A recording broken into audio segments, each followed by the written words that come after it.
आज द खबरी भैया की टीम निकली है। एमसीडी जो कार्यकर्ता हैं आम आदमी पार्टी के, उनका ये हमें मिला है बुद्धि पत्ता, और इसमें बहुत सारी चीजें लिखी हैं कि उन्होंने जीवन में क्या क्या किया है। तो जाएंगे और पूछेंगे कि क्या किया है, क्या करना चाहते हैं और क्या करेंगे। नहीं आशीष भैया? नहीं गुरुदेव जी? चलिए। अपने विधानसभा का अध्यक्ष रह चुका हूँ, विधानसभा का संगठन मंत्री रह चुका हूँ। उत्तर प्रदेश में जो अभी चुनाव हुआ है उसमें बरेली का प्रभारी रहा था। जब किसी भी प्रदेश में चुनाव होते हैं या किसी प्रदेश का चुनावी बिगुल बजता है तो वहाँ के क्षेत्र की, वहाँ की जनता की, सबकी नज़र रहती है और वो सब उसे सुनना चाहते हैं। विधानसभा चुनाव चल ही रहे हैं, पंजाब में अभी वोटिंग हुई है और एमसीडी चुनावों का बिगुल बज चुका है। और बुद्धिजीवी लोग ये कहते हैं कि एमसीडी में जिस पार्टी की पकड़ है, ज़मीन पे उसकी पकड़ है। नहीं गुरुदेव? बिल्कुल सही बात। तो इस बार क्या लगता है एमसीडी में किस पार्टी की पकड़ है? एमसीडी में जिस भी पार्टी की पकड़ होगी वो जनता ने चुनना है। और इस बार 15 साल से भाजपा के शासित राज्य को जनता ने देख चुका है, दिल्ली की जनता। और दिल्ली की जनता पूरी तरह त्रस्त है कि कैसे पार्कों को सत्यानाश कर दिया। पार्कों का बुरा हाल है, नालियों की सफाई है नहीं, गलियों की सफाई नहीं है, कूड़े के ढेर बना के रखे हुए हैं। इन्होंने एमसीडी के कर्मचारियों की सैलरी नहीं दे पा रहे। तो लेकिन जनता इस बात को देख रही है और जनता चाहती है बदलाव। जिस तरीके से जनता इस हमारे साथ जुड़ रही है, आम आदमी पार्टी के साथ जुड़ रही है, इस बार तीनों के तीनों नगर निगम में एमसीडी में भी केजरीवाल की सरकार बनेगी। जैसे दिल्ली के लोगों ने प्रदेश में, दिल्ली में सेंटर में केजरीवाल जी को लेके आए हैं, ऐसे ही तीनों के तीनों एमसीडी में केजरीवाल जी के प्रत्याशी चुनकर और तीनों के तीनों एमसीडी में जीत के आएंगे और दिल्ली को सुंदर हरा भरा बनाएंगे। जैसे दिल्ली में केजरीवाल जी ने काम किया है स्कूलों पे, अस्पतालों पे, अन्य सारी चीज़ों पे, उसी तरीके से दिल्ली में केजरीवाल जी काम करेंगे पार्कों को अच्छा करने के लिए, गलियों को अच्छा बनाने के लिए, साफ़ सफाई करने के लिए, ताकि ये सारी चीज़ें होंगी तभी दिल्ली स्वच्छ, सुंदर, हरा भरा बना सकेंगे। मुद्दे भी बहुत हैं, वादे भी बहुत हैं। और जब भी मैं एक ऐसा कार्यकर्ता नेता देखता हूं, क्योंकि जब हम रोहिणी में घुसे तो हमारा ये काम रहता है द खबरी भैया टीम का कि पहले पूछा जाए कि जिनसे मिल रहे हैं वो क्या करते हैं, क्या कर सकते हैं। बड़ा ऐसा लोगों ने कहा कि यार ये बहुत ऐसा युवा नेता है, युवा हैं, हमारे बीच रहते हैं, काम करते हैं हमारे। क्या एक ऐसी प्रेरणा है जब एक युवा, आप इंजीनियर भी हैं, इतना नॉलेज है, स्किल्स है, राजनीति में आने की, पॉलिटिक्स में आने की क्या वजह रही? देखो, पहले तो आपने बोला युवा नेता, तो अगर आप जितने भी मेरे पार्टी के स्लोगन्स या मेरे होर्डिंग्स वगैरह देखेंगे तो मैंने इसमें लिखा आपका बेटा आपका भाई। तो अगर नेता के आगे बढ़ के चले तो एक दूसरे का साथी बनके और एक दूसरे की मददगार बनके आगे हाथ बढ़ाएंगे, तभी आप एक दूसरे को अपना एक अच्छा लीडर अपने समाज में बन सकेंगे।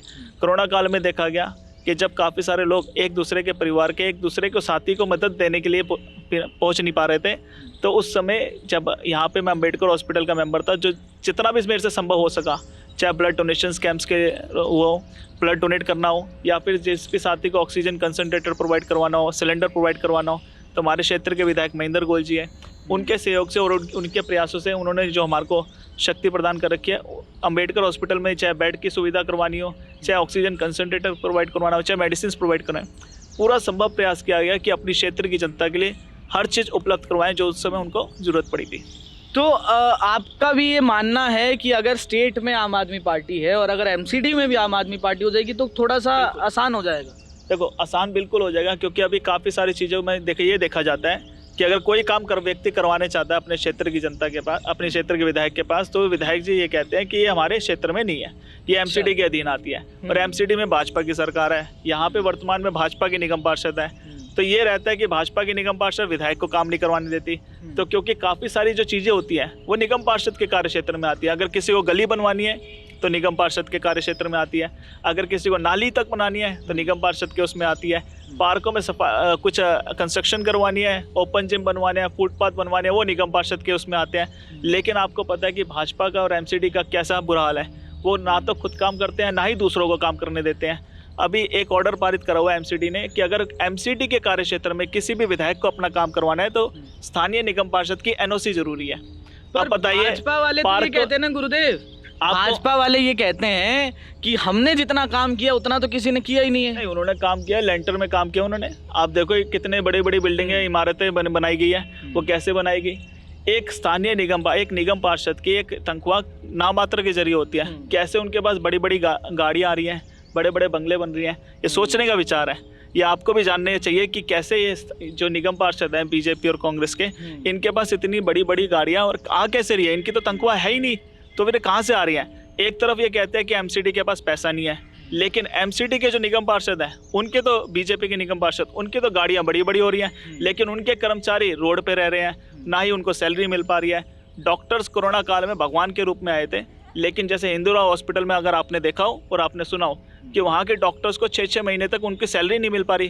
कितनी दुख की बात है कि देश की राजधानी दिल्ली में एक डॉक्टर्स जो कोरोना काल में इतना मदद पहुंचाई थी, भगवान के रूप में आए थे, जब एक दूसरे परिवार के साथ छोड़ के जा रहे थे तो डॉक्टर्स ही थे जो उनके साथ खड़े हुए थे, लेकिन 6-6 महीने तक अगर उनकी तनख्वाह नहीं आएगी तो कैसे पीड़ादायक होगा। अच्छा गुरुदेव, एक चीज़ बताओ, हम ये मानते हैं कि आप इलेक्शन में खड़े हुए, जीत गए, जैसे ही आप बने पहली कलम किन 3 मुद्दों पे चलेगी? देखो, जो जनता की जो बेसिक नीड है ना, एक तो उनके घर की गली की सफाई हो, दूसरी एक उनकी नाली की सफाई हो, तीसरी एक उनकी पार्क की सफाई हो। जनता की 3 बेसिक मांग है और कुछ नहीं चाहिए जनता को। जनता को अपने क्षेत्र के घर के बाहर सफाई चाहिए, उनके अगर पार्क में अगर बच्चे या बुजुर्ग हैं उनके घर में तो बच्चों के लिए खेलने की सुविधा चाहिए, बुजुर्गों के बैठने के लिए स्थान चाहिए, उसको अच्छी लाइब्रेरी चाहिए बच्चों के लिए, सीनियर सिटीजन्स क्लब्स चाहिए। तो यही तो चीज़ें हैं, लेकिन ये चीज़ें करने के लिए इनको इतना दुखी बना रखा है। एक एरिया में, एक सेक्टर में 100 से ज़्यादा सफाई कर्मचारी हैं, लेकिन वो सफाई कर्मचारी सिर्फ कागजों में दिखाई देते हैं, कभी आपने उनको गलियों में नहीं देखा होगा। तो उनका पैसा और उनकी तनख्वाह जा आ रही है। ये तो नायक वाली, अनिल कपूर वाली फीलिंग आ रही है, क्योंकि युवाओं में रोष भी बहुत होता है और जोश भी बहुत होता है। आपके कॉलेज में आपने कॉलेज में राजनीति भी करी? जब अन्ना हजारे आंदोलन स्टार्ट हुआ था तब मैं उन दिनों में मैं रामलीला मैदान जाया करता था। और जब पार्टी का निर्माण हुआ 26 नवंबर 2012, तो मेरा केमिस्ट्री लैब का एग्ज़ाम था, तो मैं केमिस्ट्री लैब के एग्ज़ाम देने के बाद अकेला जंतर मंतर गया था। मेरी जेब में उस समय 50 रुपये थे। डंडे वंडे भी पड़े थे? नहीं कोई। अरे वाह। उस दिन 50 रुपये थे, 15 रुपये मेट्रो से जाने के, 15 रुपये मेट्रो के आने के, 10 रुपये की मेंबरशिप की फीस और 10 रुपये की पानी की बोतल। यहाँ से राजनीति की शुरुआत होती है। और आज इतना बड़ा सफ़र तय करा है कि अपने वार्ड का संगठन मंत्री, अपने विधानसभा का अध्यक्ष रह चुका हूँ, विधानसभा का संगठन मंत्री रह चुका हूँ। उत्तर प्रदेश में जो अभी चुनाव हुआ है उसमें बरेली का प्रभारी रहा था, साउथ गोवा में भी 2 विधानसभा का इंचार्ज था, अंबेडकर हॉस्पिटल का मेंबर, और यहाँ से वर्तमान में निगम विधायक महेंद्र गोयल जी का प्रतिनिधि, और यहाँ से निगम पार्षद जो चुनाव है एमसीडी के चुनाव, उसकी तैयारी के लिए मैं यहाँ से तैयारी कर रहा हूँ। अरे वाह। अब केजरीवाल साहब को तो आप तब से जानते हैं, आपने उनको सुना, उनको देखा, उनको जाना है बड़े नज़दीक से। क्या ऐसी खूबी है केजरीवाल साहब में, एक जो हमारे दर्शक जान सकें, जो आप प्रेरित होते हैं? क्योंकि कार्यकर्ता, ये माना जाता है कि कार्यकर्ता ही एक पार्टी को बनाते हैं, और जो पार्टी का नेतृत्व करता है, लीडर होता है, वो कार्यकर्ताओं से बड़ा जुड़ाव रखता है। क्या एक ऐसी चीज़ है केजरीवाल साहब में? तो केजरीवाल साहब एक ऐसी, उनमें एक खासियत यह है कि वो आम आदमी है, एक आम आदमी की ज़रूरतों को पहचानते हैं। एक आम आदमी ने क्या चाहा है, 70 साल से एक ही बात तो चाहिए, सस्ती बिजली हो, पानी फ्री हो, शिक्षा मुफ्त हो और स्वास्थ्य मुफ्त हो। उन सारी चीज़ों पे जो 4 बेसिक आम आदमी की ज़रूरतें हैं उन पे काम किया है, और यही कारण है कि दिल्ली की जनता उन्होंने उनको दोबारा तीसरी बार मुख्यमंत्री बनाया। आपने देखा पंजाब में आम आदमी पार्टी का मुख्यमंत्री बनने जा रहे हैं, जैसे कि सारे सर्वे दिखा रहे हैं। गोवा में हमारी सीटें आ रही हैं, उत्तराखंड में हमारी सीटें आ रही हैं, उत्तर प्रदेश में हमारी सीटें आ रही हैं। प्रदेश से निकल के देश में जा रही है। लेकिन आम आदमी पार्टी एक लौती ऐसी पार्टी है जो सबसे तेजी से उभरने वाली पार्टी है। आपने बीजेपी का अगर इतिहास उठा के देखेंगे तो पहली बार उनके सिर्फ 2 लोकसभा सांसद जीत के आए थे, लेकिन आम आदमी पार्टी की जब पहली बार लोकसभा चुनाव लड़ी तो 4 सांसद जीत के आए हैं। दिल्ली में उनके 3 राज्यसभा सांसद हैं, पंजाब में चुनाव जीतती है तो 7 से 8 राज्यसभा सांसद उनकी बढ़ जाएगी। तो पूरे देश में आम आदमी पार्टी एक लौती ऐसी पार्टी है जिसकी ताकत मजबूत होती जा रही है, क्योंकि जनता जानती है कि बीजेपी और कांग्रेस एक ही चिट्टे बिट्टे हैं। अच्छा। एक ही सिक्के के 2 पहलू हैं। कभी वो 5 साल बीजेपी राज करती है, कभी 5 साल कांग्रेस राज करती है, लेकिन काम कुछ नहीं करते। वो सिर्फ आरोप प्रत्यारोप की राजनीति करते हैं। लेकिन आम आदमी पार्टी एक ऐसी पार्टी है जो आम आदमी की ज़रूरतों को समझती है और उसको पूरा करने का संकल्प लेती है। ये तो केजरीवाल साहब ने परसों भी एक बयान दिया कि वो एक ए टीम है और एक बी टीम है, और हम दोनों के खिलाफ हैं। देखो, आम आदमी पार्टी हम उन सब चीज़ों के खिलाफ है, उन सब पार्टियों के खिलाफ है जो अपनी आम आदमी की ज़रूरतों को पूरा नहीं करती, चाहे वो कोई सी पार्टी हो, चाहे कोई सी प्रदेश में हो। लेकिन एक आम आदमी पार्टी है जो हर प्रदेश में जाके, अगर आपने कैंपेन चुनाव देखा पंजाब में, गारंटी कार्ड बांटे जा रहे हैं कि अगर आम आदमी पार्टी की सरकार, जैसे आम आदमी पार्टी की सरकार बनेगी तो वहाँ पे पेंशन दी जाएगी महिलाओं को, मुफ्त महिलाओं के लिए यात्रा दी जाएगी, अच्छी शिक्षा दी जाएगी और अच्छा स्वास्थ्य दी जाएगा। और जो बेरोजगार युवा हैं उनको नौकरियां दी जाएगी, क्योंकि अभी ये देखा गया कोरोना काल में सबसे ज़्यादा अगर बेरोजगारी इस समय है तो पूरे भारत में अभी ये वर्तमान के समय में है। आज तक इतनी बेरोजगारी नहीं हुई। क्या कारण है कि इतनी बेरोजगारी बढ़ती जा रही है? क्योंकि इनका जो वर्तमान में सरकार है, केंद्र में सरकार, उनका रोजगार की तरफ ध्यान ही नहीं है, उनका सिर्फ दूसरे मुद्दों की तरफ ध्यान है और एक मीडिया हाउसेस को खरीद के अपने ही बातें और अपने ही एजेंडे वो टीवी चैनलों पे चलाना चाहती है। लेकिन आम आदमी पार्टी एक ऐसी पार्टी है जो रोजगार भी नई नई तरीके से रोजगार पैदा कर रही है। अगर आपने दिल्ली के सरकारी स्कूल में देखा हो तो दिल्ली के मुख्यमंत्री, दिल्ली के शिक्षा मंत्री माननीय मनीष सिसोदिया जी, उन्होंने एक स्टार्टअप योजना तय करी कि अगर आपको स्कूल में ही ये तय किया जाएगा कि आपको एंटरप्रेन्योर कैसे बनना है, तो वहाँ पे स्कूल में ही सिखाया जा रहा है कि आपको एंटरप्रेन्योर स्किल्स कैसे तय करनी है, ताकि जब बच्चा स्कूल से 12वीं के बाहर निकलेगा तो दुनिया के दूसरे स्कूल के बच्चों से पूरा अच्छी तरीके से परिपक्व होगा और एक्सपीरियंस होगा।